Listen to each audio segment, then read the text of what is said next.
AITA for not wanting to name our son after wife's dead brother. Obligated. This is a throwaway. I don't want this reaching friends or family. Also, I'm sorry for the length.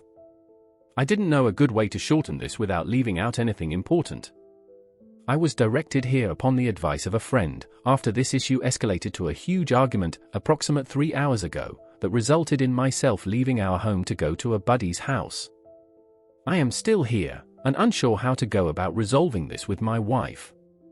Myself, 28M, and my wife, 26M, have been together for 10 years, and married for 4 of those. My wife is pregnant with our first child, a boy, and she is due in early July. Now onto the issue that has arisen. My wife wants to name our son after her brother, who passed a little over a year ago. Her brother, we'll call him T, was her only sibling and they were very close growing up, as they were only 2 years apart.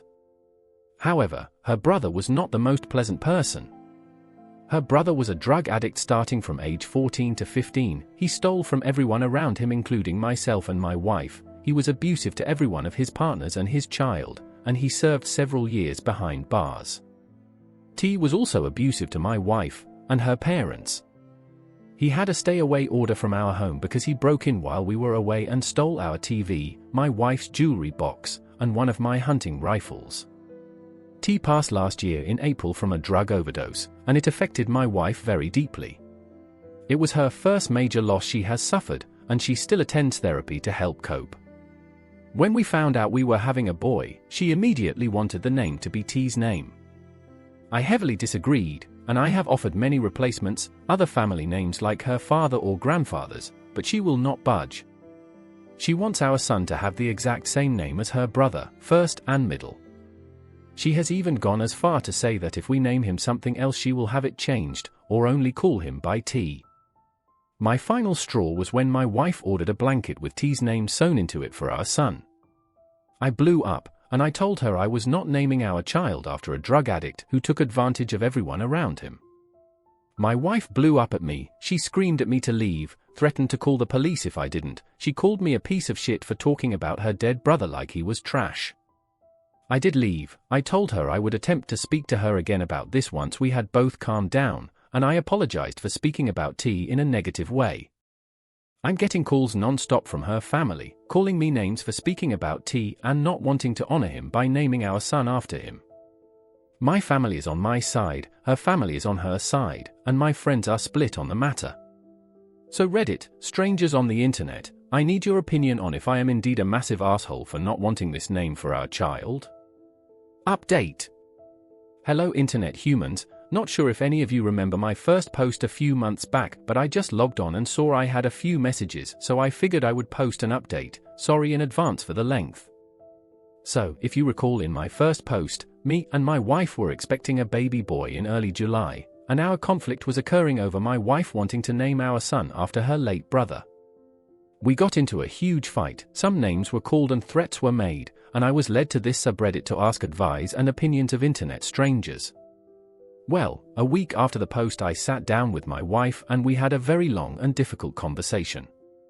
She broke down and admitted she was struggling more than she let on with the loss of her brother, and she told me she felt uncomfortable talking to me about it due to my feelings towards him and how he lived his life. I was devastated to say the least, I have never felt like such a horrible partner. I was selfish, I failed to see him as anything more than his mistakes, and I failed to support my wife through his death. It was a long talk with lots of tears, and we both agreed to be more open in the future and less judgmental. We started attending therapy together less than 2 weeks after that, and we have been going ever since once a week. It was rough at first, but it has helped tremendously in dealing with the bumps in the road of marriage. As for our son, we came to an agreement on a name after lots of long discussion, a first name we both adored and her brother's middle name, just spelled differently. A good compromise for both of us, and it was my son's own name that no one before him had carried, we were both happy. Then on July 3rd, 2022, my wife delivered a beautiful, healthy, 8 pounds baby girl. To say that we were shocked would be an understatement. My daughter came home the next day, and since then I am still in awe of how we created something so perfect. We didn't figure out a name until she was a week old, but I am happy to share that Eleanor Shea is what we came up. We are still adjusting to life with an infant, but so far it has been nothing short of amazing. Thank you for your past advice, internet friends and strangers. Update 2. I am just here to vent my frustrations and scream into the void about my current situation. I can't talk to anyone in my personal life about this. My wife is cheating on me. My wife is cheating, and she has been for the past 2 months. I just don't understand. I don't even know where to start to begin to understand. We have a beautiful home, stable careers, we're not financially struggling, no drug or alcohol abuse, we attend therapy together. Our daughter is healthy, perfect. Our 6-year wedding anniversary is 3 months from tomorrow. We've been together 11 years. I have spent the last 2 days examining everything about us under a microscope, trying to find a crack. Where I went wrong, when did she become unhappy, when did this life, our life, become unsatisfactory for her? For her to step outside of our marriage with some random guy she met on Facebook? For her to throw our family away? I just don't understand. I found out on Monday, completely by chance. My daughter's tablet was dead. I grabbed my wife's iPad so she could watch her nighttime videos and go to sleep. Wife isn't home right now, she's on a trip and won't be back for another 4 days. I keep hearing message notifications dinging on her iPad while my daughter has it, so I took it to turn it on silent only to see a man's name I didn't recognize with a little winky face next to it. I went through everything. They've done it all, met up, spent the night together, went on dates, they even have a romantic cruise planned for next month. The same cruise she told me was a bachelorette trip with one of her friends. All of these outings that I encouraged. She told me they were with friends, I encouraged her. I was so proud she was getting out there and becoming more social, since she expressed motherhood made her feel like a recluse. And after digging a little deeper, all of these new friends she's been out with don't even exist. All lies. They are characters she's created to continue her relationship with this man. I feel like a complete and total idiot. I never second-guessed a lie she fed me. I gave her my 100% trust.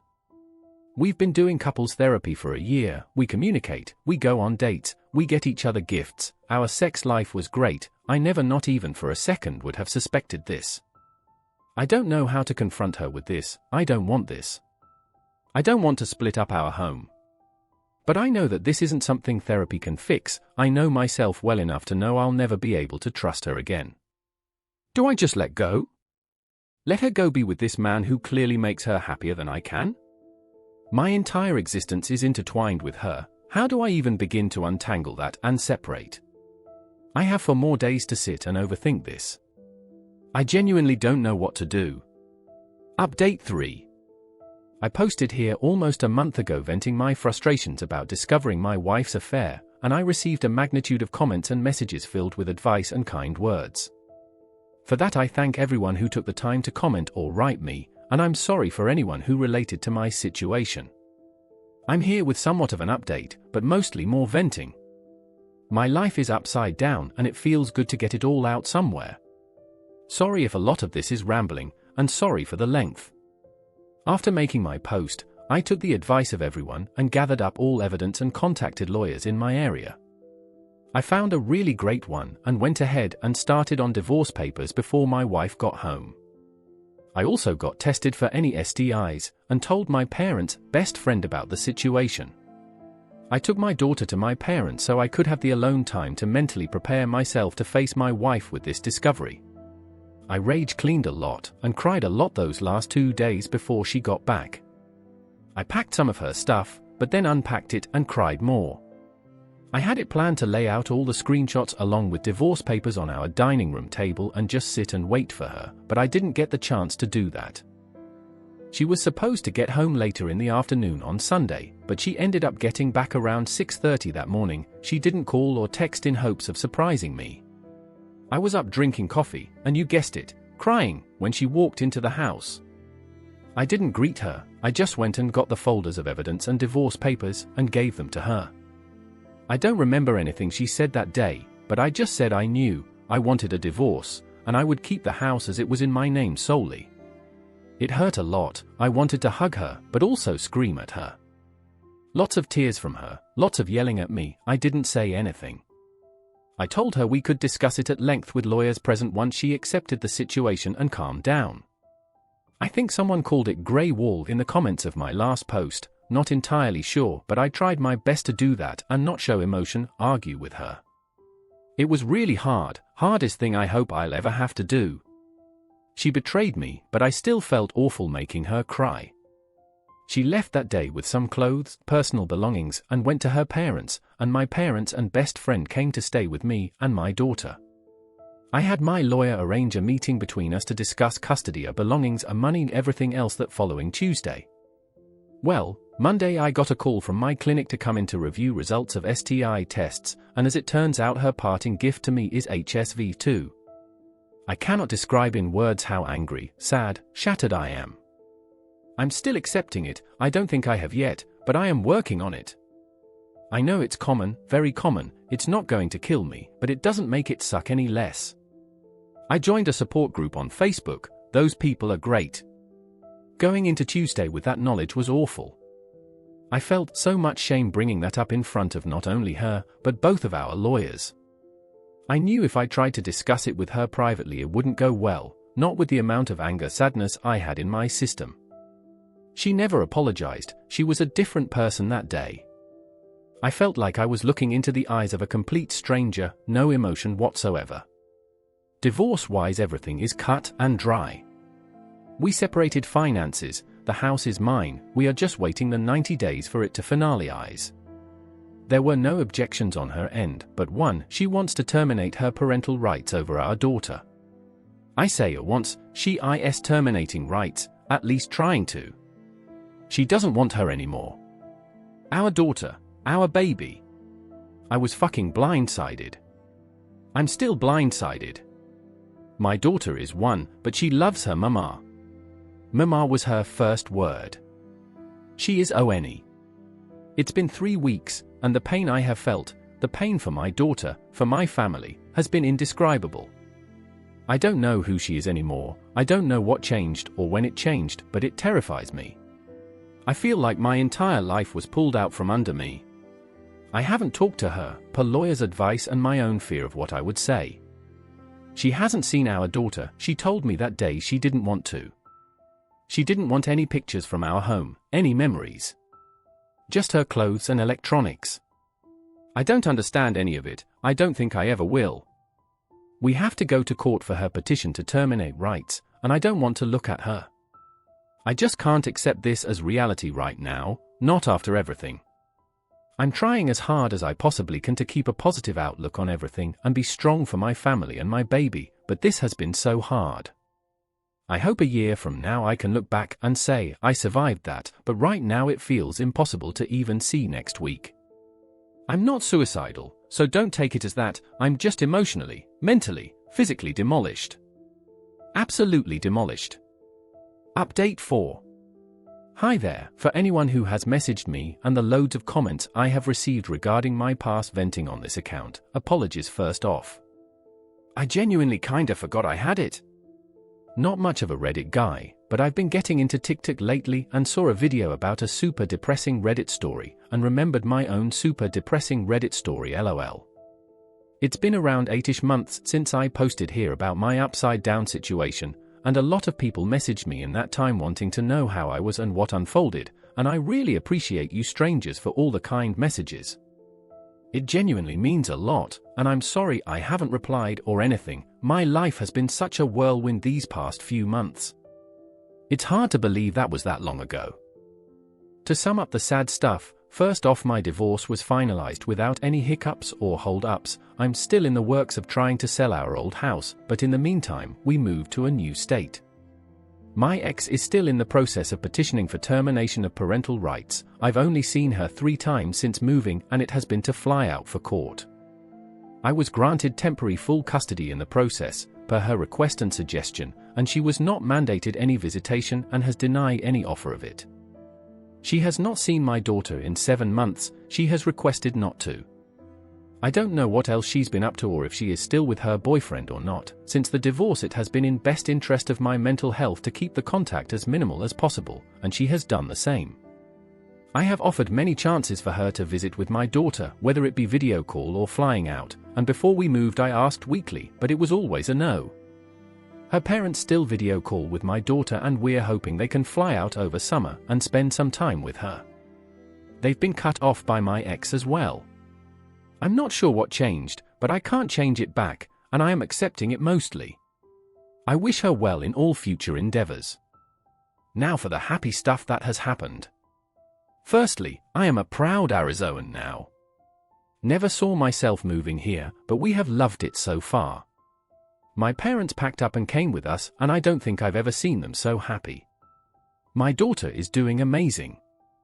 She will be 2 years old in July, and she is the smartest, funniest toddler I've ever met.